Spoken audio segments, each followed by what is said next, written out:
ये कहानी रामगढ़ गांव में रहने वाले दुकानदार शेखर की है। अपने एक साथी दुकानदार के साथ वो जंगल से होता हुआ दूसरे गांव पहुंचा। काम खत्म होने के बाद शेखर को अकेले ही गांव लौटना था। जंगल से गुजरते हुए वो रास्ता भटक गया। उसे रास्ता समझ में नहीं आ रहा था। रास्ता भटक कर वो शाम दूसरे गांव पहुंच गया। ये एक छोटा सा गांव था और गांव के बाबू दाखले के पास ही एक बड़ा घर था। शेखर ने उस घर का दरवाजा खटखटाया। एक बुजुर्ग ने दरवाजा खोला तो शेखर ने उनसे कहा, मैं अपने गांव का रास्ता भटक गया हूं जनाब।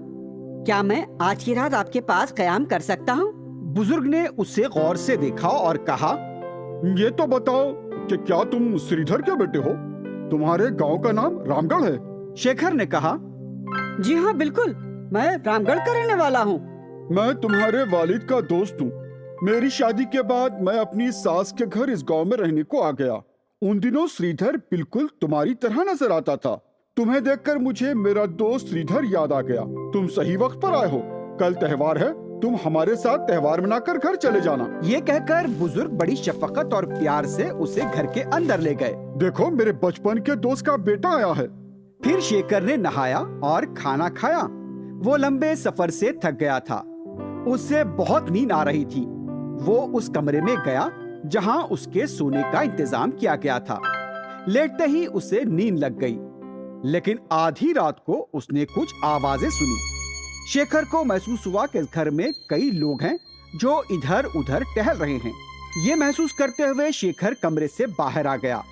उसने दूसरे कमरे में देखा कि बुजुर्ग अपनी अहलिया और बच्चों के साथ सो रहे थे, लेकिन घर के दूसरे कमरे में बहुत शोर हो रहा था।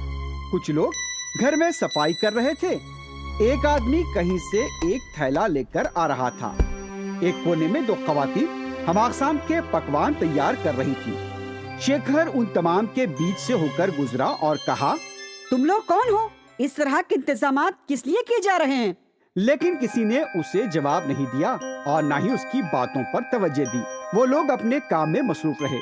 शेखर को समझ में आ गया कि इनसे कुछ भी पूछना बेकार है। उसने बुजुर्ग को उठाकर पूछा, इस घर में कई लोग काम कर रहे हैं, लेकिन मुझे ये लोग अजीब लगते हैं। ये सब आपके घर में हो रहा है, आप कुछ करते क्यों नहीं? बेटा, तुम अभी कैसे उठ गए? मुझे लगा कि तुम थके हुए हो और तुम सोने के लिए चले गए थे, इसलिए तुम्हें नहीं उठाया। बहुत पहले ये घर एक जमींदार का था। ये उसके वफादार नौकर हैं।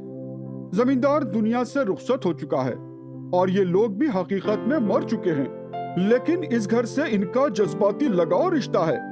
किसी भी खास त्योहार के मौके पर ये लोग यहाँ आते हैं, सब मिलकर सफाई करते हैं, पकवान करते हैं और घर सजाकर चले जाते हैं। उनसे डरने की जरूरत नहीं है और सोचने की भी जरूरत नहीं है। अरे बाप रे बाप, तो ये लोग भूत हैं? शेखर ने डरकर बुजुर्ग से पूछा। अरे डरने की जरूरत नहीं है, ये तो बहुत अच्छे भूत हैं, किसी का नुकसान नहीं करते। तुम आराम से सो जाओ। ये सुनकर शेखर वापस अपने कमरे में आया और सोने की कोशिश करने लगा, लेकिन नींद उसकी आंखों से कोसों दूर थी। उसे बुजुर्ग के खानदान से हसद होने लगा था। वो भूत बगैर कुछ तनख्वाह लिए इतना सब कुछ काम करते हैं, क्यों ना मैं इनसे फायदा उठाऊं? ये सोचकर शेखर अपने कमरे से बाहर निकल आया। उन भूतों ने पूरा काम मुकम्मल कर दिया था। अब भूतनियां फर्श पर रंगोली डाल रही थी। शेखर आहिस्ता आहिस्ता उनके करीब आया और कहने लगा, अरे अहमको, जमींदार को गुजर चुके कई अरसा हो चुका है। तुम लोग आखिर कब तक इस घर में आते रहोगे? मेरे घर आओ और मेरी मदद करो। यहाँ पर तुम्हारा कोई कदरदान नहीं है। मेरे साथ चलो और काम करो। भूतों ने उसकी बात पर कोई तवज्जो नहीं दी और वो अपने काम में मसरूफ रहे। शेखर कई बार भूतों के करीब जाकर कहता रहा, लेकिन उसकी बातों का भूतों पर कोई असर नहीं हुआ। अब शेखर गुस्से में आ गया। उसने एक भूत की पीठ पर हाथ मारा। अरे बुड्ढे, सुनने में नहीं आता क्या? मैंने जो पूछा उसका जवाब दे। अचानक पूरे भूतों ने काम करना बंद कर दिया और शेखर के करीब पहुंच गए। उन्होंने उसे उठाकर खिड़की से बाहर फेंक दिया और वो पूरी रात दर्द से तड़पता और कर्राता रहा। वो रात भर वहीं पड़ा रहा और जब सुबह हुई तो उसे वहाँ पर कोई भी दिखाई नहीं दिया। शेखर की चीखें सुनकर ज़ईफ बुजुर्ग का पूरा खानदान उसके पास आ गया। क्या हुआ तुम्हें? शेखर बोला, आप भूतों के बारे में बड़ी बड़ी बातें कर रहे थे कि वो किसी को नुकसान नहीं पहुंचाते, लेकिन उन्होंने मुझे बाहर फेंक दिया। बुजुर्ग समझ गए और शेखर से कहने लगे, मैंने सच कहा था। लगता है तुम्हें घर से बाहर फेंकना उन भूतों को हमारे मफाद में लगा हो। शेखर को अपने किए पर शर्मिंदगी हुई और वो त्योहार में शिरकत किए बगैर अपने गांव वापस लौट गया।